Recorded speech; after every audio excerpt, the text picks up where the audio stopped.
Brother, alam mo, I think we need to speak in English because yesterday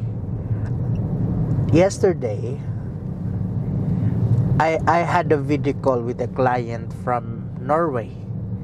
So actually they are from Catanduanes and you know what? Sabi nila, palagi kami nanonood sa inyo. So pinagtataka ko, paano kaya nila naiintindihan? Bicol tayo ng Bicol, Tagalog tayo ng Tagalog. But anyway, maraming salamat sa support nyo. Kasi yung sister niya nakabili na sa atin, yun yung from Catanduanes, and eto ngayon nag-order sila sa atin ng another unit this coming March. So wala pa akong naibibigay, pero may target na silang unit, so this coming March. And sabi nila, we also have friends na also planning to buy car pag uwi dyan sa Pilipinas, and tayo yung na-refer nila. So grabe, maraming salamat, kasi sabi nila napakaayos mo magbenta, talagang mapagkakatiwalaan. So thank you. So, hindi man tayo perfecto, pero we are trying our best kasi na maibigay sa kliyente yung tamang sasakyan, yung alam mo yon, yung pinagpaguran nila, yung pera hindi masasayang sa isang maling sasakyan. So siguro sa mga previous meron man kami pagkakamali, merong mga naging problema, pero one thing na I can guarantee you is we also did our best, we also did our part. Ngayon, ganun pa rin, mas lalo naming sinisikap na maibigay yung tama. Okay? Ang dami na ngayon nagbabayad sa mga sasakyan, kaya sabi ko, well, that's part of business. May mga time talaga na dadami kayo sa market. So marami din naman nagbi-video, marami din naman nagiging transparent, and we are just very lucky kasi meron pa rin mga nagtitiwala sa atin. Okay? Kaya ngayon, test drive natin to. Test drive ulit natin tong Toyota Vios. Pakita namin sa inyo ang interior and exterior and whatever details na makikita namin. Though may mga ginawa na rin po dito, may mga touch up na ginawa dito, pero i-mention natin yan lahat. Okay? So sabi ni Kuya, napatakbo niya na to ng 140 pero parang alanganin yung kalsada natin, pero tingin ko kaya naman talaga, no? Ikaw, tingin mo? Toyota Vios, napatakbo mo na bang 140? Oo, 140. Hindi pa. Tapos nag-open yung hood bigla. Hanggang 120 lang ako, 120, 130. Takot na ako sumobra doon eh.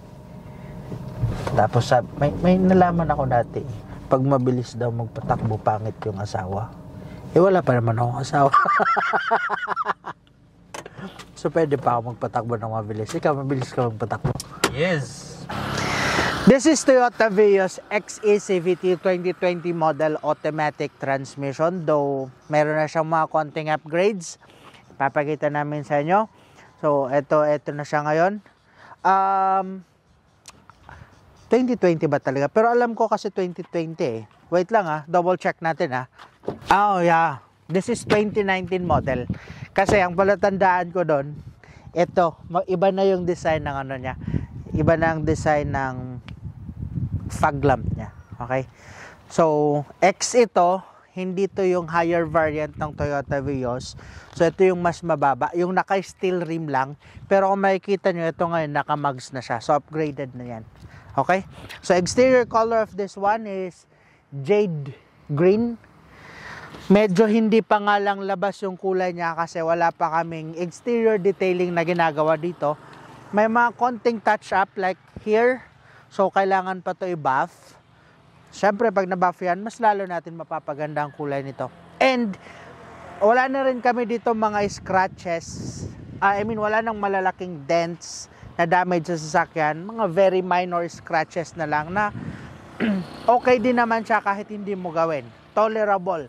May nagtanong sa akin, Sir Ton, ano ba ang ibig mong sabihin ng tolerable? O, tolerable, ibig sabihin, kahit hindi mo po ipa-repaint, okay pa siya tingnan. So, maganda pa siya tingnan. Okay? May mga scratches kasi na parang para sa akin, kailangan mo na talaga ipa-repaint, lalo kung medyo maselan ka. Okay? Then, eto, may mga minor na lang siya. Yan, no? Mga minor na lang. Yan. Tapos, ito, na mga black garnish niya, accessories na lang po ito. So, mayroon siya sa handle, mayroon siya sa front, actually, sa headlight niya. Mayroon siyang, ano doon? Anong tawag doon na sa pinakababa, yung dito? Skirt. Oh, skirt sa pinakababa. Tapos dito, mayroon na rin siyang garnish. Dito, okay? Tapos, malinis ang exterior niya. And, mas papalinisin na lang natin to, mas papagandahin natin to. Konting touch-up na lang to. Okay? Tapos, dito sa side, ito, may concern lang tayo sa tires niya sa likod. Doon naka Yokohama naman siya. Pero makikita nyo medyo ano na, pudpud na po siya. So, I think this is mga nasa 40 or 50% na lang. So, kung pang mga long distance, hindi na siya roadworthy. So, kailangan na ito talaga palitan. But if ever sa makuha nyo to, syempre kami nang bahali na nito. Okay? Tapos ito, actually, ipapalinis din natin to kasi medyo makalawang na siya. Then, ipapagalaw natin kasi baka mag-stack up na yan. Okay? Tapos, syempre, naka-drum brakes sa likod, naka-disc brakes sa front. Sa front, okay pa yung tires niya, bago pa talaga yung dalawa. Then, syempre, naka-rain visor na rin siya. Dark tint. Surrounded siya ng dark tint. So, sa front niya, yung windshield niya, naka-medium tint lang siya. Okay. What else? Pakita natin yung engine.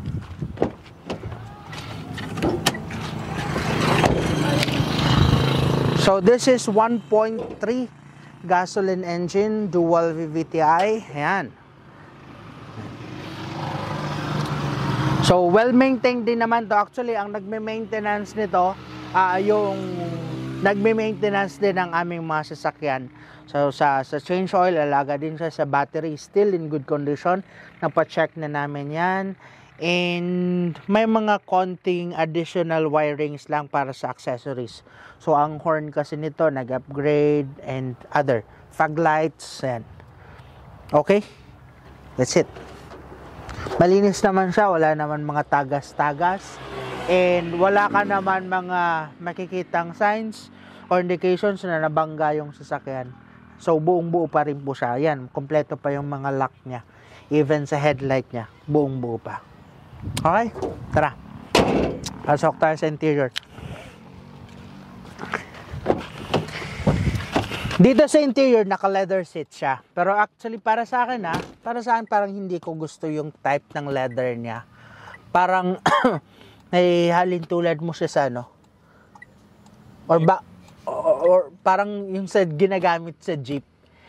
Pero siguro tingin ko sa ano lang siya, sa combination lang siya ng color. Tingin mo, tapos sa fitting ano. So, yan, naka-leather seat siya, front and back. Mattings, andyan din naman, original mattings niya, front and back. So, yun. Okay?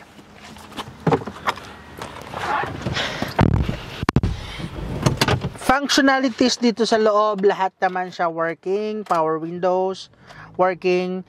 Naka-aftermarket keyless entry na rin siya. So, may remote na rin po siya. Lock and unlock. Aircon po niya, malamig. Power windows, lahat po yan working. Oh. Yan, no? Kaso hindi natin mabubuksan kasi umulan na. Siyempre, naka-central lock din po to. Lock and unlock. Tapos ito pakinggan yung busina. Oh, di ba? Lakas ng busina niya. Yan. Okay? Then, yan, maganda ang ano niya, maganda yung steering wheel cover niya. Gusto ko to. May nagamit kasi ako na ganito. Tapos sabi ko parang ang ganda sa kamay, ang press ko sa kamay. Kaya ito, actually ako ang bumili nito. Anyway, yun na. So, this is automatic transmission. So, if you are looking for Toyota Vios na automatic, Pwede nyo to silipin, pwede nyo to i-test drive, pwede nyo to puntahan, okay? Surrounded na rin siya ng airbag, driver, passenger, meron siya dito, meron siya doon. Okay. Then, sa pinakalikod. May armrest din, may charging port, and what else? That's it. Medyo... wala siyang dashcam. Upon request na lang yan. Medyo... Ang concern ko lang dito, parang medyo iba yung amoy sa loob. Hindi.